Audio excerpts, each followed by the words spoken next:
Hello നമസ്കാരം. പുതിയൊരു വീഡിയോയിലേക്ക് ഏവർക്കും ഒരിക്കൽ കൂടി സ്വാഗതം. ഇന്നൊരു അവയർനെസ് വീഡിയോ ആണ് കേട്ടോ. ഇത് ചെയ്യാനുള്ളൊരു കാരണം കഴിഞ്ഞ 2-3 ആഴ്ചകളായിട്ട് നമ്മുടെ ബിൽഡിംഗ് കൺസ്ട്രക്ഷനുമായിട്ട് ബന്ധപ്പെട്ട് സോഷ്യൽ മീഡിയയിൽ നടന്ന 1-2 അപകടങ്ങൾ വല്ലാണ്ട് ചർച്ച ചെയ്യുന്നുണ്ട്. നമ്മുടെ പല പ്രേക്ഷകരും അതിനെക്കുറിച്ചിട്ട് നമ്മുടെ അടുത്ത് കോൾ ചെയ്ത് ചോദിക്കുന്നുണ്ട്. അതിൽ ദാരുണമായിട്ടുള്ളൊരു സംഭവമാണ് നമ്മുടെ ഓട്ടോമാറ്റഡ് ഗേറ്റ് കുടുങ്ങിയിട്ട് ഒരു കുഞ്ഞ് മരിച്ച സംഭവം. അപ്പം അതിനെക്കുറിച്ചിട്ടൊക്കെ പല ചാനലുകളിലും വീഡിയോ വന്നിട്ടുണ്ട്. ഇതിൻ്റെ സെൻസർ ഇഷ്യൂ, അതായത് വൺ സൈഡിൽ മാത്രം സെൻസർ വെക്കുന്നതുകൊണ്ടുള്ള ഒരു പ്രോബ്ലംസ്. അതുപോലെ തന്നെയാണ് നമ്മുടെ കോൺക്രീറ്റിൻ്റെ ടൈമിൽ ഷട്ടറിങ് തകർന്നിട്ട് 2 തൊഴിലാളികൾ മരിച്ച സംഭവം. ഇതൊക്കെ വളരെ റയറായിട്ട് നടക്കുന്നതാണെന്ന് പറയാം. എന്നാൽ നമ്മൾ നിത്യേന ഉപയോഗിക്കുന്ന നമ്മുടെ ടോയ്ലറ്റിലെ ക്ലോസറ്റ് പൊളിഞ്ഞ് വീണിട്ട് ഒരു വീട്ടമ്മ മരിച്ചു. ഹരിപ്രിയ എന്ന് പറഞ്ഞിട്ട് ഒരു സഹോദരി. അപ്പം അവരുടെ ഹസ്ബൻഡ് അതിനെക്കുറിച്ചിട്ട് ഒരു പോസ്റ്റൊക്കെ സോഷ്യൽ മീഡിയയിൽ ഷെയർ ചെയ്തിട്ടുണ്ടായിരുന്നു. 1.5 വർഷമായിട്ടേ ഉള്ളൂ ആ വീട് ഹൗസ് വാമിങ് കഴിഞ്ഞിട്ട്. അപ്പം അവർക്ക് സംഭവിച്ച ആ ഒരു ദുരന്തം മറ്റൊരാൾക്കും സംഭവിക്കാതിരിക്കട്ടെ എന്നൊക്കെ പറഞ്ഞിട്ടാണ് അദ്ദേഹം ആ ഒരു പോസ്റ്റ് ചെയ്തത്. അതിൻ്റെ പുറകിലായിട്ട് അതിൻ്റെ ചുവട് പിടിച്ചിട്ട് ധാരാളം കമൻസ് വന്നു. ഇത്തരം ക്ലോസറ്റുകൾ ഉപയോഗിക്കരുത്, അല്ലെങ്കിൽ ആ പഴയ നമ്മുടെ ആ ഒരു കാലഘട്ടത്തിലേക്ക് തന്നെ തിരിച്ചു പോകണം, പൈസയുടെ അഹങ്കാരമാണ്, അങ്ങനെയൊക്കെ പറഞ്ഞിട്ട് ഒരുപാട് കമൻസാണ് വന്നത്. ഏതായാലും ആ ഒരു സഹോദരിക്ക് നിത്യശാന്തി നേരുന്നു, അവരുടെ കുടുംബത്തിന് ഈശ്വരൻ സമാധാനം നൽകട്ടെ. അപ്പം നമ്മൾ ഇത്തരം പ്രോഡക്റ്റുകൾ ഉപയോഗിക്കുമ്പോൾ അല്ലെങ്കിൽ ഇത്തരം ക്ലോസറ്റുകൾ ഉപയോഗിക്കുന്ന സമയത്ത് എന്തൊക്കെ കാര്യങ്ങൾ ശ്രദ്ധിച്ചാലാണ് ഇത്തരം അപകടങ്ങളിൽ നിന്ന് ഒഴിവാവാൻ പറ്റുക എന്നുള്ള ഒരു വീഡിയോ ആണ്. It's me Suni, welcome back to my another video.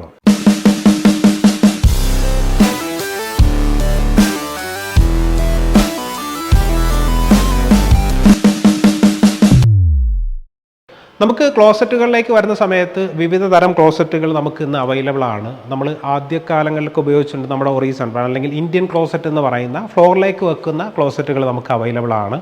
എൻ്റെ റൈറ്റ് സൈഡിൽ കാണുന്ന ഇത്തരം 1 പീസ് ക്ലോസറ്റുകൾ, ഇതെന്ന് പറഞ്ഞു കഴിഞ്ഞാൽ നമ്മുടെ ഫ്ലഷ് ടാങ്കും അതുപോലെ തന്നെ ബാക്കി യൂണിറ്റും ഒക്കെ ഒറ്റ പീസായിട്ടായിരിക്കും വരിക. ഇതിനൊക്കെ ഫ്ലോർ മൗണ്ട് ക്ലോസറ്റ് എന്നാണ് പറയുക. അതായത് ഇതിൻ്റെ ബേസ് ഫ്ലോറിലേക്കായിരിക്കും നമ്മൾ ഫിക്സ് ചെയ്തിട്ടുണ്ടാവുക. അതായത് അതിൻ്റെ ഫുൾ ലോഡ് നമ്മുടെ ഫ്ലോറിലേക്ക് പോകുമെന്നർത്ഥം. നമ്മുടെ അപകടം നടന്ന ആ ഒരു ക്ലോസറ്റിനെ സംബന്ധിച്ചിട്ട് നോക്കുവാണെങ്കിൽ അത് വാൾ മൗണ്ടഡ് ക്ലോസറ്റ് ആണ്. ഈ ലെഫ്റ്റ് സൈഡിലായിട്ട് ഇത്തരത്തിലുള്ള ധാരാളം മോഡൽസ് നമുക്ക് കാണാനായിട്ട് സാധിക്കും. നമ്മുടെ ഈ വാൾ മൗണ്ട് ക്ലോസറ്റുകളുടെ ഒരു മെക്കാനിസം എന്ന് പറയുന്നത്, നമ്മളെ ഈ ഒരു ഫ്ലഷ് ടാങ്ക്, നമ്മുടെ ആ ഒരു ടാങ്ക് എന്ന് പറയുന്നത് നമ്മുടെ വോളിനകത്തേക്കാണ് പോവുക. ഇത് 3 ടൈപ്പിലാണ് അതിൻ്റെ ഒരു ഫ്രെയിം നമുക്ക് കിട്ടുക. ഫുൾ ഫ്രെയിം, ഹാഫ് ഫ്രെയിം, അതുപോലെ തന്നെ ഫ്രെയിംലെസ് ആയിട്ടുള്ള സാധനങ്ങളാണ് നമുക്കിത് കിട്ടുക. നമുക്കൊരു 9 ഇഞ്ച് വോളൊക്കെ ആണെങ്കിൽ ഈ കാണുന്ന നമ്മുടെ ഈ ഒരു ഫ്രെയിം നമ്മുടെ ചുമരിനകത്തേക്ക് ഫുള്ളായിട്ട് ഫിക്സ് ചെയ്യാം. ഇനി അതിലും കുറച്ചിട്ടാണ് നമ്മുടെ ആ ഒരു വോളിൻ്റെ തിക്നെസ് ആണെങ്കിൽ നമുക്കൊരു എക്സ്റ്റേണൽ വോൾ, ഒരു പ്രൊജക്റ്റഡ് വോൾ ചെയ്തിട്ട് അതിലൊരു ഹൈലൈറ്റ് കളറൊക്കെ കൊടുത്തിട്ടാണ് നമ്മൾ സാധാരണ ഇത്തരം ഒരു ടാങ്കിനെ മനോഹരമാക്കി വെക്കുന്നത്. ഇതിൻ്റെ ഏറ്റവും വലിയ ഒരു പ്രത്യേകത എന്ന് പറയുന്നത് നമ്മൾ ഈ കാണുന്ന 2 ഈ റാക്ക് ബോൾട്ട് തന്നെയാണ്. ഏകദേശം 9 ഇഞ്ചാണ് ഇതിൻ്റെ ഒരു ലെങ്ത്ത് എന്ന് പറയുന്നത്. ഇതിലേക്കാണ് നമ്മുടെ ആ ഒരു ക്ലോസറ്റ് നമ്മൾ കയറ്റി വെക്കുന്നത്. ഇനി നമുക്ക് ഈ ഒരു ക്ലോസറ്റിൻ്റെ അപകട സാധ്യത എവിടെയാണെന്നൊന്ന് പറഞ്ഞു കഴിഞ്ഞാൽ, നമുക്കറിയാം ഇത് നിർമ്മിക്കുന്നത് ക്ലേ ഉപയോഗിച്ചിട്ടാണ്. അത്രയും ആ ഒരു ഹെവി ഹീറ്റ് കൊടുത്തിട്ടാണ്, ആ ഒരു സെറാമിക് കോട്ടിങ് കൊടുത്തിട്ടാണ് ഇത്തരം ക്ലോസറ്റുകൾ അല്ലെങ്കിൽ സാനിറ്ററി വെയർസ് പ്രോഡക്റ്റുകളെല്ലാം നിർമ്മിക്കുന്നത്. അപ്പം അങ്ങനെ തന്നെ വരുന്ന സമയത്ത് ഇതിനകത്തേക്ക് മൈന്യൂട്ടായിട്ടുള്ള ക്രാക്സ് വരാനുള്ള സാധ്യത ഉണ്ട്, വളരെ റെയറായിട്ട്. പക്ഷേ കമ്പനികളുടെ ക്വാളിറ്റി ചെക്കിൽ അവരത് കണ്ടുപിടിക്കുകയും അത് അവർ കൃത്യമായിട്ട് ഒഴിവാക്കുകയും ചെയ്യും. എന്നിരുന്നാലും ഇങ്ങനെ കണ്ടിൽപ്പെടാത്ത ചെറിയ ക്രാക്സുകൾ ഉണ്ടെങ്കിൽ നമ്മുടെ വീടുകളിലേക്കൊക്കെ ഫിക്സ് ചെയ്യുന്ന സമയത്ത് ഇത് പൊട്ടിപ്പോകാനുള്ളൊരു സാധ്യത ഉണ്ട്. അത് ഫ്ലോർ മൗണ്ട് ആവട്ടെ വാൾ മൗണ്ട് ആവട്ടെ, ഏതായാലും ഇത്തരം ക്രാക്സുകൾ കണ്ണിൽ പെട്ട് കഴിഞ്ഞാൽ ദയവ് ചെയ്ത് നമ്മളിത് ഉപയോഗിക്കാതിരിക്കുക, ആ കമ്പനിയെ ഇൻഫോം ചെയ്യുക എന്നുള്ളതാണ്. അത് കൃത്യമായിട്ട് അവർ നമുക്ക് റീപ്ലേസ് ചെയ്ത് തരും. ഇനി മറ്റൊന്നാണ് നമ്മൾ ക്വാളിറ്റി ഇല്ലാത്ത പ്രോഡക്റ്റുകൾ മേടിക്കുക എന്നുള്ളത്. നമുക്ക് ഇതിൻ്റെ ബ്രാൻഡ് നെയിം അറിയില്ല. ഈ നേരത്തെ പറഞ്ഞതുപോലെ ഈ ഒരു ഇതിൻ്റെ ഒരു ബേസിക് റേറ്റ് എന്നൊക്കെ പറയുന്നത് നമ്മുടെ ഈ ഒരു WCയും അതുപോലെ തന്നെ ടാങ്കും പുഷ് പ്ലേറ്റൊക്കെ ചെയ്യുന്ന സമയത്ത് എറൗണ്ട് നല്ലൊരു ബ്രാൻഡഡ് സാധനമാണെങ്കിൽ ഒരു 20,000 എബോ ഒക്കെ പോകാറുണ്ട്. എന്നാൽ 10,000 താഴെ 5,000 താഴെ തന്നെ ഓഫർ എന്നൊക്കെ പറഞ്ഞിട്ട് ഇത്തരം വാൾ മൗണ്ടഡ് ക്ലോസറ്റുകൾ നമ്മൾ പലപ്പോഴും പരസ്യങ്ങൾ കാണാറുണ്ട്. ദയവ് ചെയ്ത് ഇത്തരം പ്രോഡക്റ്റുകൾ ഉപയോഗിക്കാതിരിക്കുക എന്നുള്ളതാണ്. വളരെ വില കൂടിയ ബ്രാൻഡഡ് പ്രോഡക്റ്റുകൾ മേടിച്ചാലും സ്കിൽഡ് ആയിട്ടുള്ള ലേബേഴ്സിൻ്റെ ഒരു അഭാവം പലപ്പോഴും ഇത്തരം പ്രശ്നങ്ങളിലേക്ക് വഴിതെളിക്കാറുണ്ട്.